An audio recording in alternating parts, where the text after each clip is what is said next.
My wife left a note. Don't look for me. I need freedom. So I didn't. I filed for divorce, froze the accounts, and went on vacation. 3 days later, she was waiting outside my lawyer's office in tears. I, 38 male, and the note was sitting on the polished granite of our kitchen island, weighted down by her house key. Not the front door key, I noticed, but the specific one for the back door, the one she always used. A small, deliberate detail. It was 4 sentences long, written in her neat, looping cursive that always looked so at odds with her personality. I need to be on my own for a while. This isn't working for me anymore. I need freedom. Don't look for me. No, I'm sorry. No, I love you, but... Just a clinical statement of departure. For a moment, I did nothing. I just stood there in the silent kitchen, the scent of the coffee she'd made before she left still hanging in the air. I looked around at the life we had built. The custom-tiled backsplash we'd argued over for weeks. The ridiculously expensive Scandinavian armchair in the corner that was supposed to be her reading chair, though she mostly just threw her coat on it. It all felt like a stage set for a play that had just abruptly ended. There was no screaming, no throwing things. The grief was there, a cold, heavy stone in my gut, but it was accompanied by something else. A strange, unnerving calm. Lauren had always been the impulsive one, the one prone to dramatic gestures and pronouncements. In her grand gesture, she'd forgotten the fundamental difference between us. She makes scenes, and I make plans. I picked up my phone. My first call was not to her mother or her best friend or any of our mutual acquaintances. It was to a man named Walter Chen, the most ruthless divorce attorney I could find on short notice with a 5-star Google rating. He specialized in complex asset division. I booked an appointment for the following Monday. My second call was to my bank. I explained that my debit card had been compromised. A small lie, but effective. They immediately put a temporary freeze on our joint checking and savings accounts, pending my in-person visit to sort it out. I had a separate personal account she didn't know about, my what-if fund. It wasn't much, but it was enough. My third action was to go to my closet. Her side was half empty. She'd taken her favorite things, the expensive pieces, but she'd left behind the dress she wore on our first date and all the framed photos of us on her nightstand. More telling, she'd left her muddy Adidas sneakers, the ones she wore for her weekend runs, right in the middle of the new rug I'd just bought. A final, thoughtless act of disrespect. I had 2 weeks of vacation time approved. I'd planned a solo hiking trip for months, something Lauren had called boring and refused to join. I packed a bag, grabbed my hiking boots, and placed her note in the top drawer of my desk. I took one last look around the house, the silence no longer feeling like a void, but like an opportunity. Then I walked out, locked the front door, and went on my vacation. I didn't look for her. She asked for freedom. I was giving it to her, with footnotes and legal counsel. Update. The mountain air was clean and sharp. For 3 days I hiked until my legs ached and my lungs burned. I didn't check my phone much. There were a few frantic texts from her friends, then a string of increasingly panicked ones from Lauren herself. They went from indignant, "Are you seriously ignoring me?" to confused, "Why isn't my card working?" I read them, felt a flicker of something, not guilt, but a sad confirmation, and then put the phone away. I drove back Monday morning, showered at a truck stop, and put on the suit I'd packed. I felt more clear-headed than I had in years. When I pulled up to Walter Chen's law office, a discreet modern building in a quiet part of town, I saw her. Lauren. She was sitting on the low brick wall that bordered the manicured landscaping, her head in her hands. She was wearing the same clothes she'd had on in her last Instagram post from 2 days ago. A post I'd glanced at with morbid curiosity, captioned, "Finally Free," featuring a clinking cocktail glass and an unseen companion. The chic freedom seeker from the photo was gone. Today she looked frayed. Her hair was a mess, her eyes were red and swollen, and there were tear tracks cutting through her foundation. She saw my car and shot to her feet. "Nathan." I got out of the car and looked at her. I didn't say a word. "Nathan, what the hell is going on?" she demanded, her voice cracking. "My card was declined. At a hotel. It was so humiliating. And the joint savings, it's frozen. I tried to call the bank and they said you reported a security breach." "What is that?" I adjusted my tie. "It's a security breach, Lauren. Our financial security has been breached. Her face, a mask of tearful confusion, hardened. That's not funny. This is our money. I needed that money.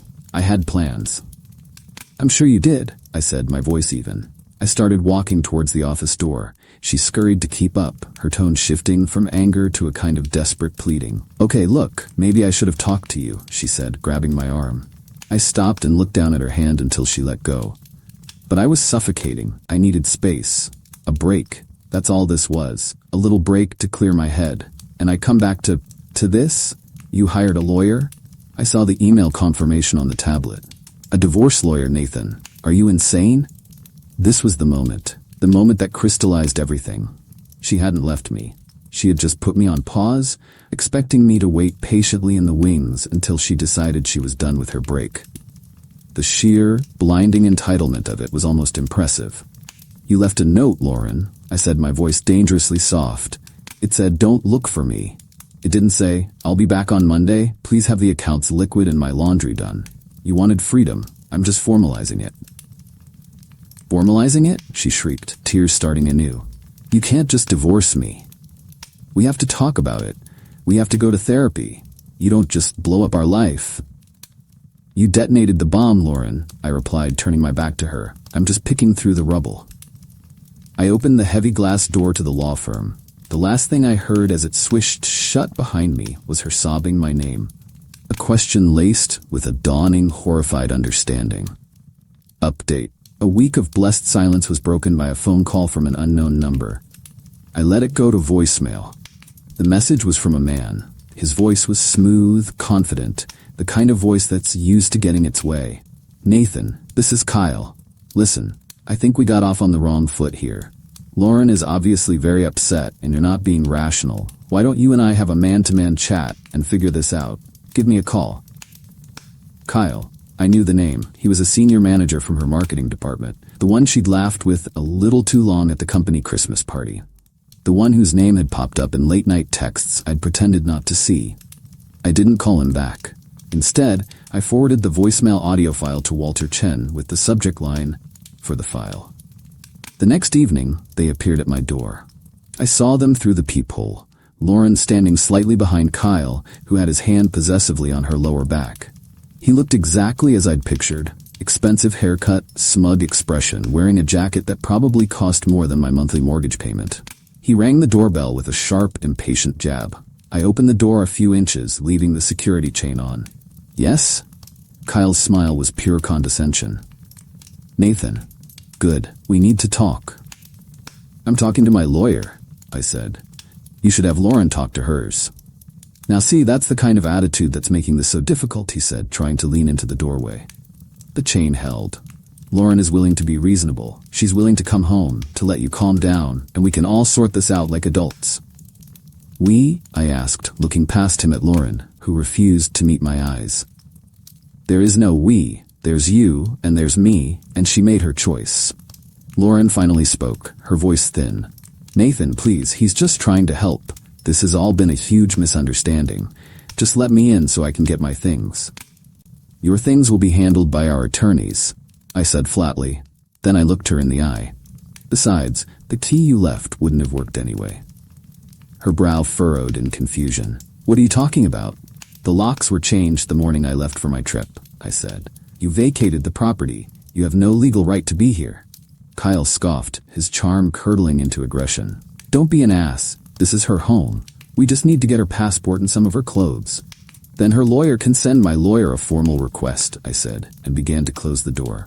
Kyle's hand shot out, pushing against it. You're gonna regret this. I can make things very difficult for you. The threat hung in the air. It was clumsy, stupid, and the best gift he could have given me. I looked him dead in the eye. Is that a threat, Kyle? He faltered just for a second. It's advice. I'll add it to the file, I said, and closed the door. I heard them muttering outside for a few minutes before their footsteps retreated. That night, the quiet of the house felt different. Heavier. The stone in my gut was back. I walked into my home office and powered up our old shared desktop computer. I'd never had a reason to be suspicious before. Or maybe I'd chosen not to be. It didn't take long. She hadn't even bothered to delete her browser history. There it was. hotel bookings, restaurant reservations, and a private Instagram chat log between her and Kyle going back 6 months. It was all there. The deception, the planning, the casual cruelty, comments about my predictability, jokes about the boring life she was about to escape. The final message from her, sent the morning she left. Note is on the counter. Freedom awaits. See you at the hotel in an hour. K3. I methodically took screenshots of everything, every single message.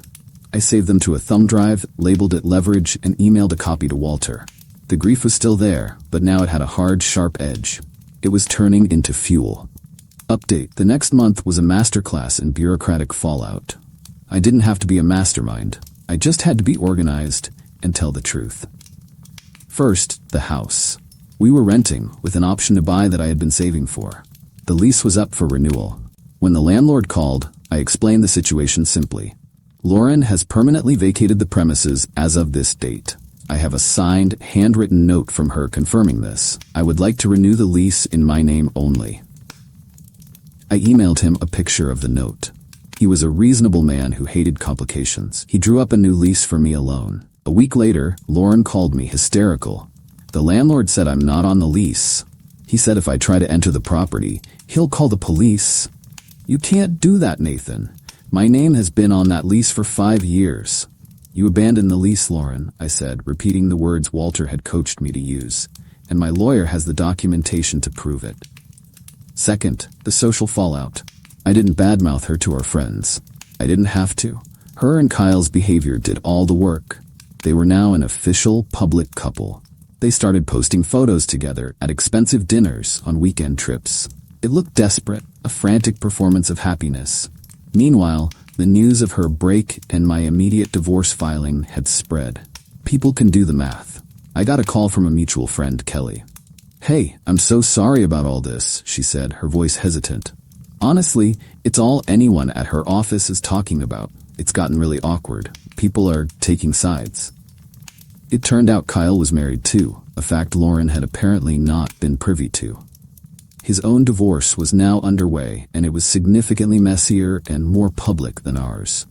The perfect corporate couple was imploding under the weight of their own drama. The financial pressure was the real kicker. Without access to the joint accounts, Lauren was entirely dependent on Kyle. And Kyle, it seemed, was not as wealthy as his blazer suggested. His assets were tied up in his own marital home. The pinnacle of their desperation came in the form of a late-night voicemail from Lauren. It was a rambling, tearful monologue about a vacation we took 5 years ago, full of, "Remember how happy we were?" and "I don't know how we got here." It ended with, "Anyway, I know things are weird right now, but I really need my half of the $2,850 security deposit from the landlord. Can you just zell it to me?" The audacity was breathtaking. I didn't reply. The next day, her new lawyer, a much cheaper, less effective one than her first, sent Walter an email demanding the immediate release of personal funds. Walter's reply was a work of art. It was brief, professional, and utterly devastating. It stated that all marital assets were frozen pending a final judgment, that any further communication should be between counsel, and as a final flourish, attached a single, password-protected PDF file. The file was named Kyle. It contained the first 10 pages of their Instagram DMs. The requests for money stopped immediately. Final update. 6 months after I found the note, it was over. The divorce was finalized last week. It wasn't a shouting match in a courtroom. It was a series of quiet, brutal negotiations between our lawyers. Walter Chen was worth every penny. He presented our case with cold, undeniable facts. Lauren's premeditated infidelity, her documented abandonment of the marital home, and Kyle's clumsy attempt at intimidation. The final settlement was not a 50-50 split. The state we live in has a clause that allows for fault-based asset division under specific circumstances, and Walter argued that her actions constituted financial dissipation and deliberate abandonment.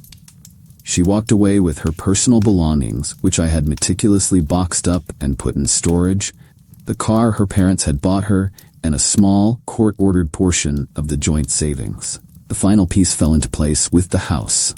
Since I had renewed the lease in my name alone, and Lauren had legally vacated, the option to buy from our original lease was solely mine to exercise. The down payment I'd been carefully building in my personal account was untouched in the proceedings. Last month, I sat across from the landlord, now the seller, and signed the purchase papers. The house is mine now, earned and secured not by what I had before we met, but by how I handled what came after she left. The fallout for them was, from what I've gathered, exactly what you'd expect. Lauren and Kyle are still together, living in a cramped 2-bedroom apartment in a less than desirable part of the city. Their combined finances are a disaster. His messy divorce drained him, and her freedom came at a much higher price than she anticipated. Qley told me that the atmosphere at their workplace is toxic. They were both passed over for promotions they were expecting. Apparently, senior leadership doesn't appreciate employees who create HR nightmares and air their dirty laundry all over the office. Their performance of blissful happiness on social media has ceased. The most satisfying moment for me came unexpectedly. I was sitting on my new sofa last Tuesday, enjoying the silence, when I got an email from Spotify. Your password has been changed. I hadn't changed it. I realized Lauren had still been using our family plan, a tiny, insignificant tether that I hadn't even remembered to cut. I logged in, saw her profile was still there, and with a few clicks, removed her from the plan and reset the password again. It felt like changing a lock I didn't know was still open. A small final click of a door closing. I don't hate her. I don't think about her much at all, to be honest. Hate is a hot emotion, and what I feel now is the cool indifference of a resolved issue. The house doesn't feel like a stage set anymore. It feels like home. My home. I painted the kitchen a deep, calming blue. Her Scandinavian chair is gone, replaced by a bookshelf filled with books I've always wanted to read. Sometimes late at night, I allow myself to feel the ghost of that pain, the memory of the man who stood in a silent kitchen reading a 4-sentence note. I acknowledge his hurt, but his pain fueled a quiet resolve, a methodical path forward. Lauren and Kyle will likely spend years blaming me for their problems, casting me as the villain who refused to play the part of the distraught, forgiving husband. They will never understand that I didn't seek revenge. I simply got out of the way and let the consequences of their own choices catch up to them. I just held the door open and let justice serve itself.